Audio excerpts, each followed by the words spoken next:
గురూపదేశ రత్నమాల ఉపనిషత్తులు.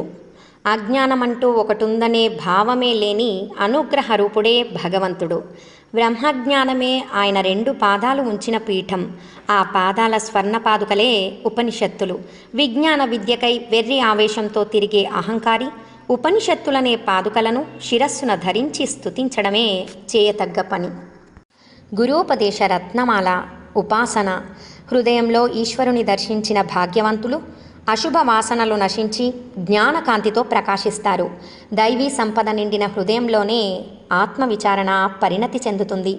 ఆత్మవిచారణ అనే ఉపాసన ప్రాణానికి అనగా జీవునికి శుభాన్నిస్తుంది.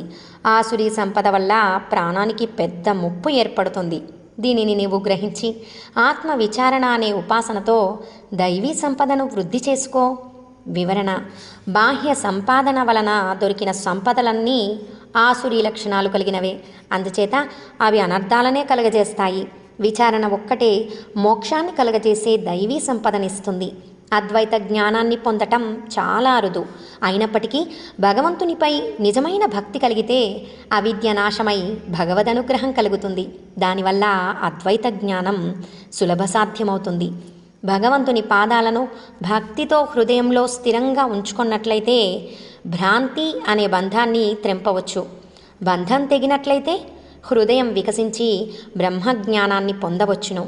వివరణ: భగవంతుడు అనుగ్రహం అంటే ఆత్మస్వరూపమే అని ఇదివరలో ఉపదేశించింది ఇక్కడ గుర్తు చేసుకోవాలి.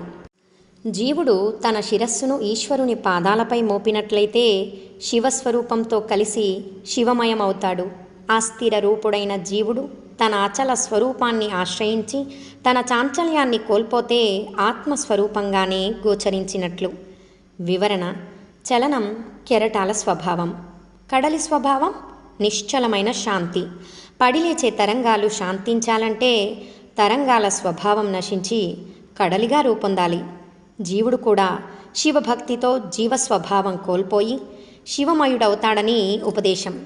బలమైన ఆశాపాశాలను చటుక్కున త్రుంచి పారవేసి తీవ్రమైన భక్తితో మనస్సుని ఈశ్వరుని పాదాలపై లగ్నం చేసి క్షణం వృధా కాకుండా ధ్యానించు. వివరణ: మహర్షుల విచార సంగ్రహంలో చివరగా చెప్పినదే ఈ వచన భావం. నిష్ఠలో నుండే మనస్సులో తప్ప వేరే విధంగా భగవంతుని స్వరూపం గోచరించదు. అనేక తలపులతో అలసిపోవటం జాగ్రత్త స్వప్నములు, లయించటం నిద్ర. వీనిని అధిగమించి మనస్సు ఆత్మ అయిన భగవంతుణ్ణి ఒక్కన్నే ఆశ్రయించినట్లు చేయి. రక్తమాంసాలతో కూడిన ఈ శరీరమే నేననే భ్రాంతి ఆవరించిన బుద్ధితో అన్య వస్తువులపై కలిగిన మోజును వదిలేయండి. అలాగే వదిలి మౌనం వహిస్తే మనస్సే పరిశుద్ధమైన స్ఫటికలింగం అవుతుంది.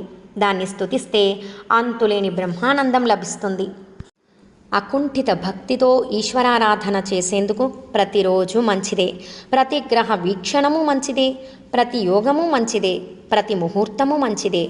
వివరణ: దినబలం గ్రహబలం అని చెప్పే కాలభేదాలన్నీ మనస్సుకు సంబంధించిన లౌకిక కార్యాలకి అడ్డంకులు కలిగించవచ్చునేమో కానీ మనోతీతమైన ఆత్మధ్యానానికి ఆటంకాలు కావని శ్రీ మురుగనార్ భావము. దైవం మీద కానీ గురువు మీద కానీ లేక మరి దేని మీదనైనా కానీ విశ్వాసం అనేది కలగటమే అరుదైన మహాభాగ్యం. అట్టి విశ్వాసాన్ని అప్పుడే పుట్టిన బిడ్డను వలె కాపాడుకోవాలి. కామధేనువును వలె జాగ్రత్తగా చూసుకోవాలి. సంశయరహితమైన శ్రద్ధాభావంతో పెంచి పోషించుకోవాలి. ఓం నమో భగవతే శ్రీరమణాయ.